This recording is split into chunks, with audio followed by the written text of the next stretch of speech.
On n'a jamais rien demandé. On n'a jamais rien obtenu.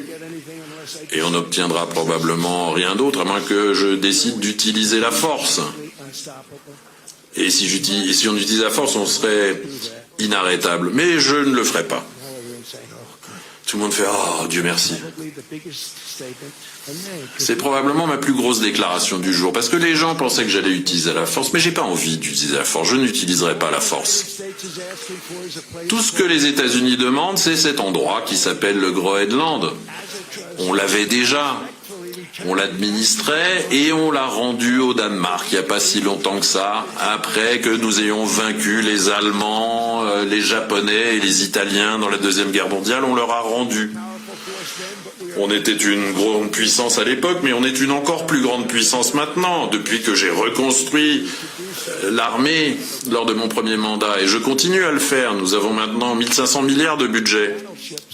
Nous construisons des navires de guerre, un navire de guerre 100 fois plus puissant que les grands navires de guerre de la Deuxième Guerre mondiale. Vous savez, ces sublimes navires, le Missouri, l'Iowa, l'Alabama. Je me suis dit qu'on pourrait peut-être les sortir du musée, les remettre en service. Ils ont dit « Oh non, monsieur, vous savez, ce sont des navires qui sont 100 fois plus puissants que ces vieux croiseurs de musée qu'on a pu voir et qu'on voit encore à la télé d'ailleurs. On les voit et on dit « Ah, formidable, quelle force !» 100 fois plus puissant, chacun de ces navires, que ces grands croiseurs, ces grands destroyers du passé. Donc voilà, on les a pas sortis des musées, pas sortis de la naphtaline.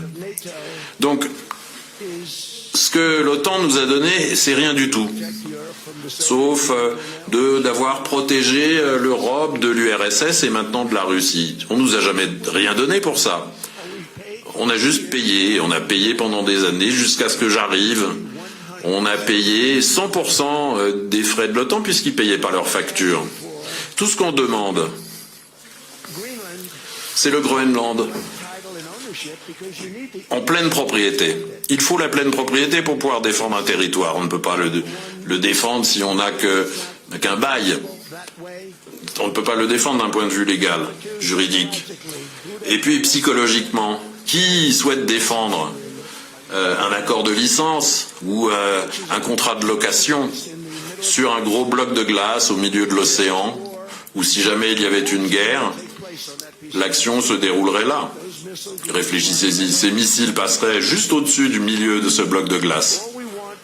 Nous, tout ce qu'on veut de la part du Danemark, pour la sécurité nationale et internationale, et pour garder nos ennemis à distance, qui sont potentiellement dangereux, c'est cette terre sur laquelle on va construire le dôme d'or le plus énorme jamais construit. Ça va être un dôme d'or qui, par sa nature même, défendra le Canada. Le Canada reçoit plein de cadeaux de notre part. Il devrait être moins ingrat. Le Premier ministre hier, il était un petit peu ingrat quand même, pas très reconnaissant. Le Canada existe grâce aux États-Unis, Marc. Il faudrait que vous en souveniez la prochaine fois que vous ouvrez la bouche. Ce qu'on a fait